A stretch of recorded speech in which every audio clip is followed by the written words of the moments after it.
প্রথমে আমি একটু বিসলারি জল খেয়ে নেব, তারপরে ক্যামেরাম্যানকে দেখাতে বলবো আমার এই ঠাকুরটা, শিব ঠাকুরটা দেখো আগে। আর আমার তো ভাঙাচোরা ঘর, আমার জীবনটাই ভাঙাচোরা, সে কোনো ব্যাপার না।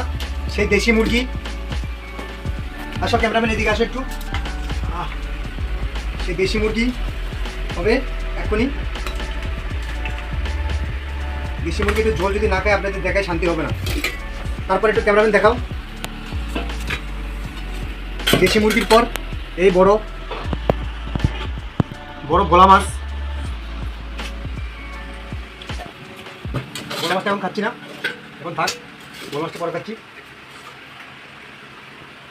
ক্যামেরাম্যান এদিকে আসো। দেশি মুরগির সাথে একটু চিকেন গন্ধরাজ। আর গরিবের খাওয়া দাওয়া এরকম। ভিডিওটা করলাম যদি আপনাদের মুরগির মাংস নেই না খাওয়া দেখাতে পারছি, আর কি শান্তি হবে।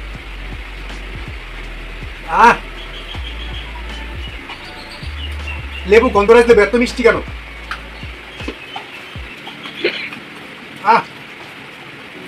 যে কোনো লোক গন্ধরাজ লেবু খাবেন, এই চামড়া খোসাটা চাবাই খাবেন, শরীরের জন্য অনেক তাগত।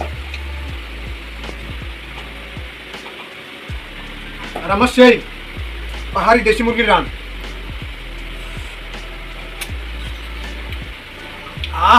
মাখন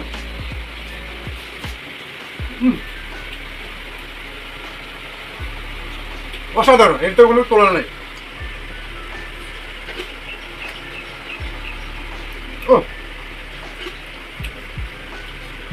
ক্যামেরাম্যানকে বলবো একটু আকর্ষণ করার জন্য হালকা বড়।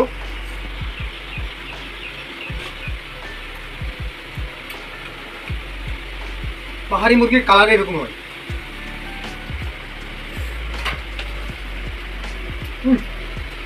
এটা মুরগির রানের নিচেরটা পায়া বলে, পায়া। এই পায়াতে শরীরে অনেক এনার্জি, অনেক ফিট।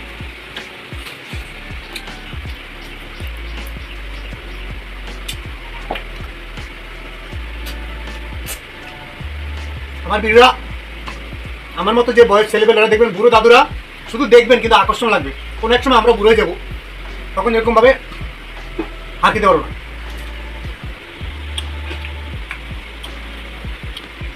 এটা ফিনিশ, দাঁতের পকত এবার ফিনিশ। আর আমি একটু উত্তরপ্রদেশের লোক, তো আমার ভাষা ঠিকমতো ক্লিয়ার হচ্ছে না, নেক্সট টাইম হয়ে যাবে। ও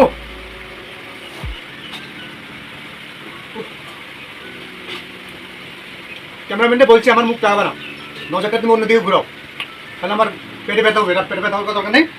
চলো ক্যামেরাম্যান, সব যদি আমি খাই ক্যামেরাম্যান কি খাবে? ক্যামেরাম্যান